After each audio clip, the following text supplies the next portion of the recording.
yale tulikubaliana na nyinyi, tuko na azma na tuko na mpango ya kuzikamilisha.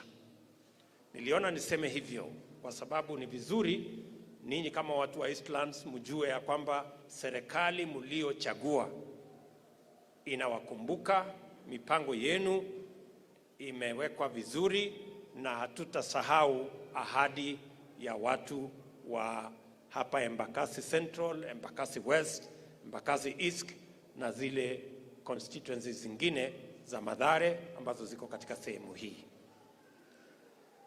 Nilikuja juzi kwa sababu ya matatizo ya hospitali.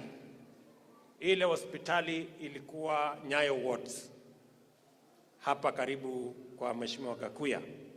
Vile vile tumeweka pesa pale kwa sababu sasa, ili kutoa msongamano Mamalusi na kutoa msongamano kule Kenyatta, pia hiyo Nyayo Wards ambayo itaserve this area, tumeweka pesa, tunataka kuzikamilisha ndio itumike iwe hospitali nyingine level 4 ambayo itasaidia watu wa Eastlands. Tumekubaliana jameni? That is what we want. Mwisho, mimi nataka niwaulize hivi. Safari hii ya kubadilisha Kenya, hatutaki kurudisha Kenya mahali pa kugawanyika na ukabila na siasa chafu. Nyinyi mnaelewa. Wakati tulitoka siasa duni ya ukabila 2007-2008, Mheshimiwa Uhuru Kenyatta rafiki yangu na mimi tuliketi chini na tukasema lazima tubadilishe msingi wa siasa ya Kenya. Tuondoe siasa ya ukabila na chuki na migawanyiko, tuweke siasa ya sera ya maendeleo na kubadilisha maisha ya Wakenya. Na hatukurudi nyuma. Ni kwa sababu ya hiyo msingi tulikubaliana na Mheshimiwa Uhuru Kenyatta. Na wakati mimi niliamua ya kwamba nitamuunga mkono Mheshimiwa Uhuru Kenyatta awe rais wa 4 wa Jamhuri ya Kenya, watu wengi wakiwemo wale walikuwa mazishi jana waliniambia ya kwamba hakuna vile wewe unaweza kuunga mkono Uhuru Kenyatta kwa sababu yeye alikuwa eti ni Mkikuyu kama Mwai Kibaki ambaye alikuwa ofisini. Lakini niliwaeleza siku hiyo na ninawaeleza hata na leo ya kwamba niliunga mkono Mheshimiwa Uhuru Kenyatta sio kwa sababu ya kabila yake, sio kwa sababu alikuwa anawakilisha kabila yake, ni kwa sababu mimi na yeye tuliketi chini tukakubaliana kwa sera ya kuweka maendeleo Kenya hii ya barabara na reli na kuunganisha stima na kujenga technical training college na kuweka maji katika taifa letu la Kenya, ndio Kenya iwe bora kuliko vile ilivyokuwa wakati huo. Hiyo ndio sababu niliunga mkono Mheshimiwa Uhuru Kenyatta.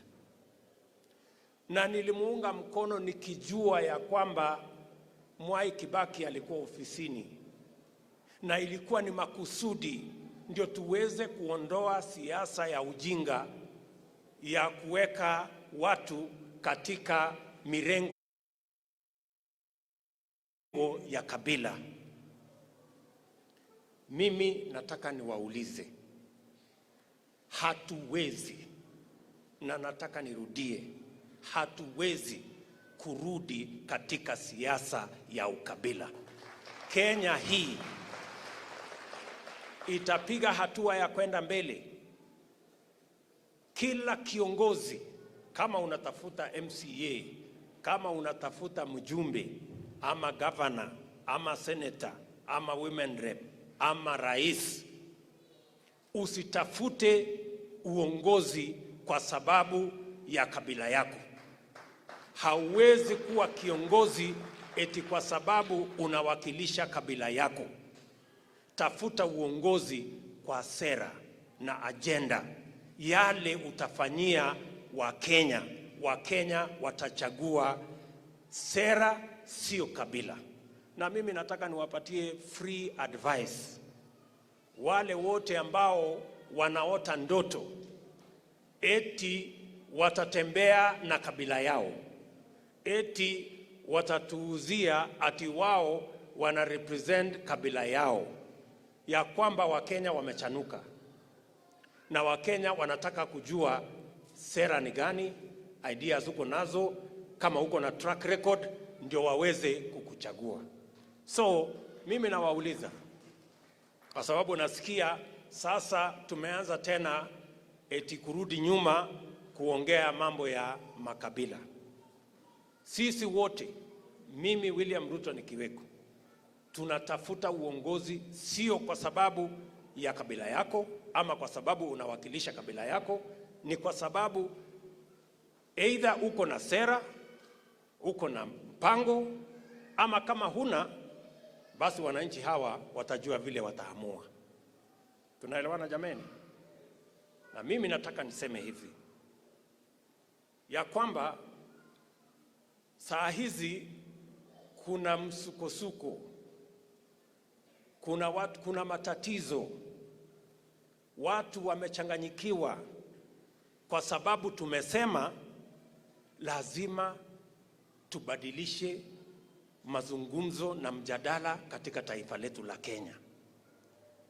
Tumesema hivi, na watu wengi saa hizi wale ambao wamezoea kutuuzia ukabila, saa hizi wamepata wasiwasi kwa sababu biashara yao ya ukabila na bei ya ukabila Kenya imepungua, na hasara itapatikana kwa biashara yao, kwa sababu Wakenya hawataki kuuziwa ukabila tena, wanataka kuuziwa sera, na wanataka kujua maisha yao itabadilika vipi, changamoto walizonazo itashughulikiwa vipi, na uko na mpango ya kushughulikia mahitaji yao na changamoto zao, na uko na suluhu ya yale mambo yanahitaji, ama wewe unatuuzia tu kabila yako na mambo duni ya kusema wewe unatoka sehemu fulani. Mimi nataka niseme hivi kwa marafiki zetu, hii mjadala lazima tutabadilisha. Mujipange, mkuwe tayari, kwa sababu nyinyi mnataka kutuuzia mambo ya makabila. Mahasla wa Kenya wana biashara na makabila, wanataka kujua biashara yao ya kuuza mboga ama ya bodaboda ama ya kiosk ama ya saloon ama hiyo ingine itaendelea namna gani. They have no business na mambo ya makabila.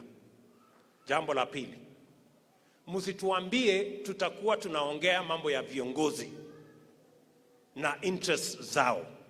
Lazima katika hiyo mjadala tuongee mambo ya wananchi na mahitaji yao na shida zao. Jambo la tatu, hamuwezi kutuambia tutaongea mambo ya mamlaka na vile viongozi watagawana mamlaka.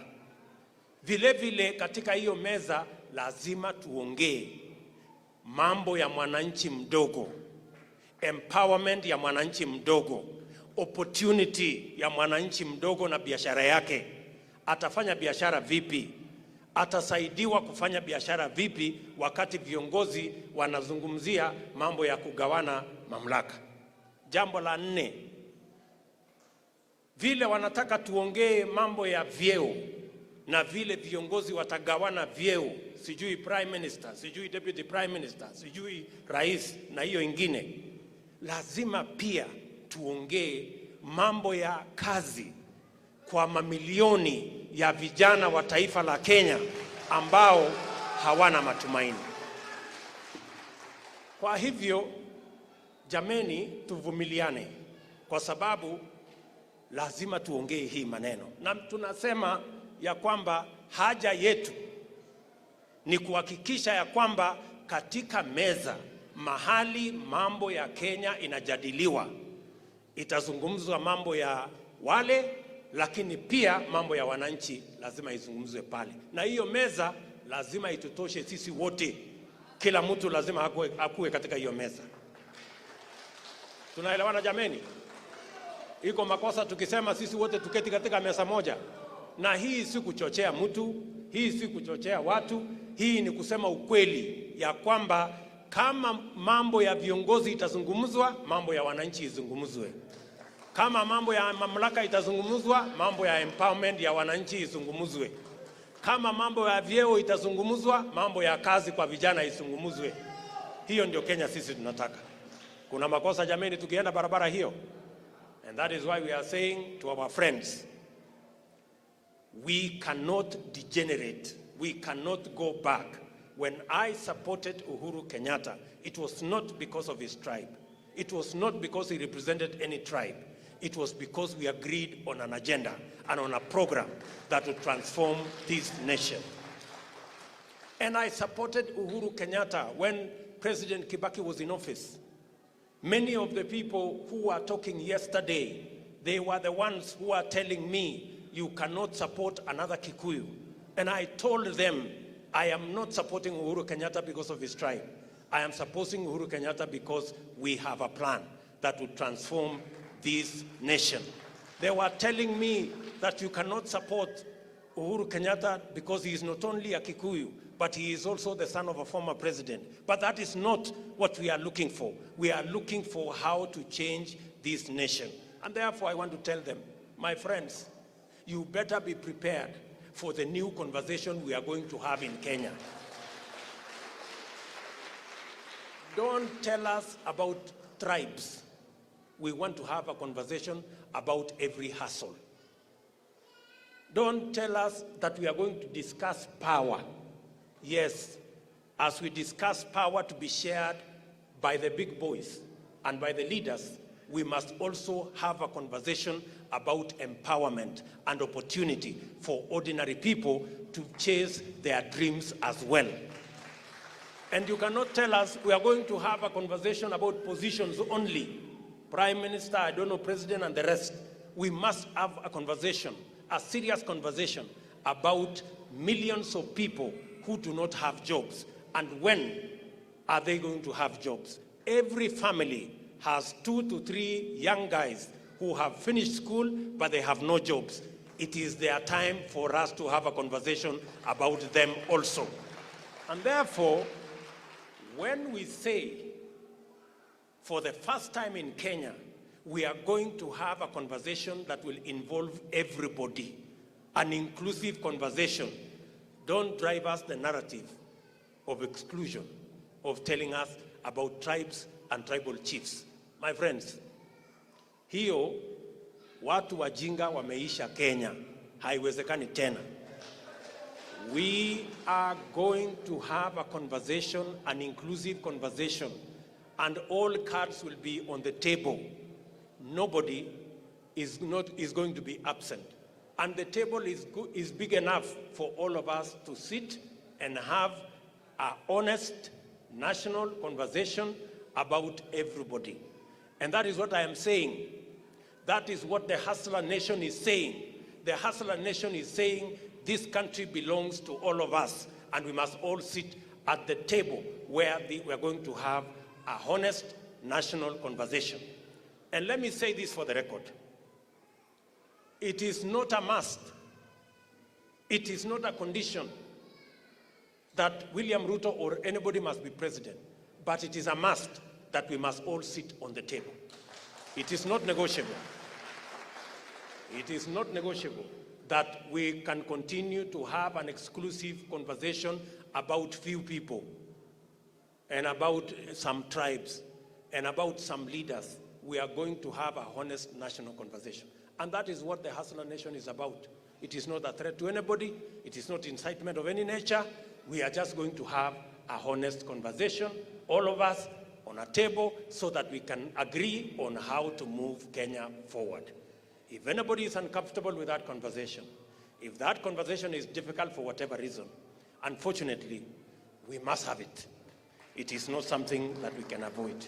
So let us all be ready to have that conversation. Tunaelewana jameni? Tukisema tukae sisi wote kwa meza iko makosa? Na hiyo ndio sababu mimi ninasema mimi ni naibu wa rais wa Kenya. So ile mimi ninasema sio ya kwamba nimekumbuka hapa. Hiyo ni maneno, najua what I am saying. Na mimi najua inawezekana. Sijui kama tunaelewana. Tuko pamoja? Tutatembea hii safari pamoja. Na mtu asiwatishe. Unajua hii Kenya watu wanatishana. Mimi na viongozi wengine wengi hapa tumehangaishwa na mambo mengi. Tumeshurutishwa na mambo mengi. Wengine wamepelekwa kotini. Wengine wametolewa katika nafasi ya uongozi katika huko bunge. Wengine wamefungiwa accounts zao. Wengine wametumiwa KRA. Ati ndio tusikue na mjadala ya Wakenya wote. Mimi nataka niwaambie, hatuwezi kata tamaa, hatuwezi rudi nyuma. Hii mjadala lazima tukue naye. Na mimi na hawa viongozi hatutachoka until we have this conversation. So, my friends, don't waste your time with threats. Don't waste your time with blackmail. Don't waste your time with everything you are doing. You can do it as much as you want, but we must change this country, and we must change the conversation. And we are going to have a table where every Kenyan is going to sit, and where every issue is going to be discussed. It shall never be an exclusive table anymore. It is going to be an inclusive table that involves everybody. Tunaelewana? Tuko pamoja? Sasa nyinyi watu wa Westlands, mimi nataka niwaulize. Mimi nimekuja hapa siku nyingi, tumekuja na Meja Ndong, tumekuja na Swagmaster, tumekuja na Gakuya, tumekuja na wengine. Kwa sababu wenye kuamua viongozi katika Kenya ni wananchi. Ni kweli ama si kweli? Sasa kuna watu wengine wanaambiwa watapatiwa uongozi kwa boardroom. Wengine watapatiwa uongozi kwa kutumia sijui kwa baa fulani. Ati kuna wengine watapatiwa na system. Ati kuna wengine watapatiwa na deep state. Sasa sisi tunasema sisi tuko tayari. Sisi tunajua uongozi inatoka kwa Mungu na wananchi. Hiyo yao watoe mahali watatoa, tutakutana kwa kiwanja. Tushakubaliana? Mimi nawauliza kwa unyenyekevu. Hivi karibuni tutakuwa na uchaguzi hapa Nairobi. Na sisi tunataka kuchagua mtu Nairobi ambaye anaelewa shida ya mahasla. Hatutaki mtu ya kubebewa na kuletewa. Nyinyi watu wa Nairobi mtaamua kuchagua kiongozi ambaye atashughulikia mambo ya mahasla. Mko tayari? Huyu Margaret Wanjiru ndio candidate wetu ya mahasla ya Nairobi.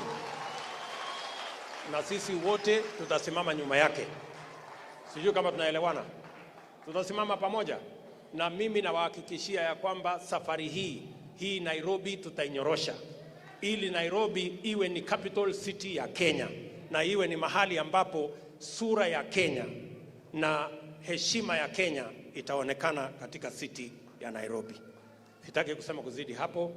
Mimi nataka niseme asante sana kwa kunisikiza. Na mimi nitarudi tena na tena na tena mpaka tukamilishe mambo ya Eastlands, na tuko pamoja. Na wapenda sana na nawatakia baraka ya Mungu. Thank you very much.